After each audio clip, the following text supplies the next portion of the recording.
In 2017, Donald Trump took office in the United States. President Erdogan consolidated his power in Turkey, and 60,000 people marched in the streets of Poland calling for a white Europe. What we're seeing is a wave of nationalism, what some are calling the new nationalism, ripple around the world. In some countries, it goes all the way to the highest levels of public office, while in others, it's manifested in certain political parties making significant progress and gaining power. So we've decided to take a look back at some of the key events in a year where this was increasingly on display. In a year filled with breaking news about the presidency of Donald Trump, one of the most important and impactful events was the domestic terrorism attack in Charlottesville, Virginia. A man drove his car into a crowd of anti-racism protesters, killing 32-year-old Heather Heyer and injuring at least 19 other people. President Trump's response to this attack was one of the most defining parts of his presidency thus far.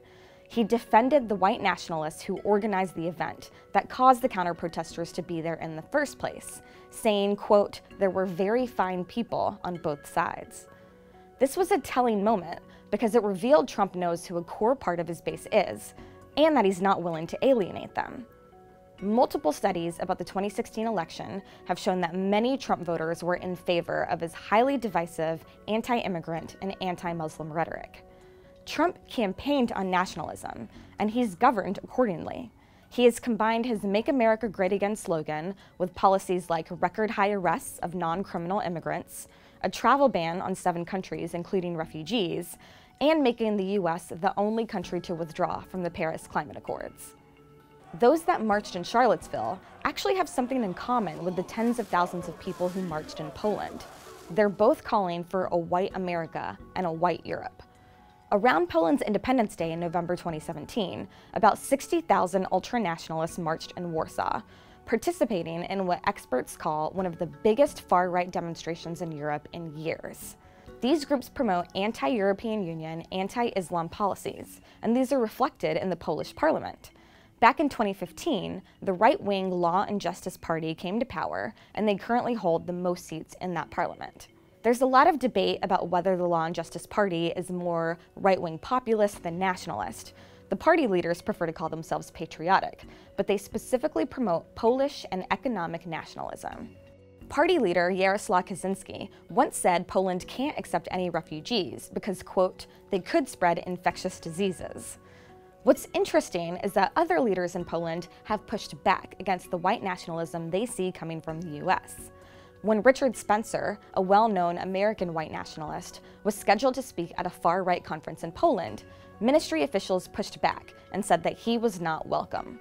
The foreign minister said Spencer, quote, "defames what happened during World War II, defames the Holocaust."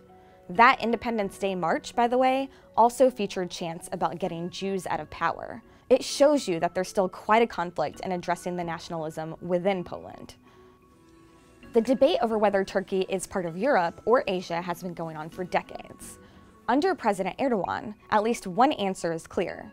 His ruling Justice and Development Party is about Turkish and at times Islamic nationalism. Turkey presents a very clear case of the connections between this new nationalism and authoritarianism. Erdogan has made Turkey an incredibly dangerous place for journalists, curtailing free speech and press freedom, especially when it comes to criticism or opposition. Thousands of people have been arrested, while certain press outlets have had their websites blocked by the government.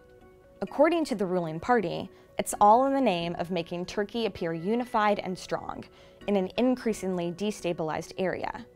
Those who support the president say they do so because he, quote, "stands up to external aggressors," while others fear it's making the country increasingly isolated. One reason why nationalism has become more popular in all of these countries are the effects of globalization. Those who feel left out or left behind are turning to communities that make them feel more powerful again. But at what cost? This isn't unique to just 2017. The surprise Brexit vote in 2016 was one of the biggest indicators that a nationalist feeling was prevalent among many voters, though some actually regretted their vote the very next day. But these effects, the effects of Brexit, Trump, Erdogan, and more, are already in motion, not just in these 3 countries, but in others around the world. The lasting effect will reshape the politics of many countries, though how the pendulum swings remains to be seen, and it's something that we'll continue to track into 2018. Donald Trump espouses an America First philosophy, but his decisions have consequences around the world. For a closer look at one of these decisions, his recognition of Jerusalem as the official capital of Israel, check out this video to the right. Thanks for watching Now This World, and don't forget to like and subscribe for more videos every week.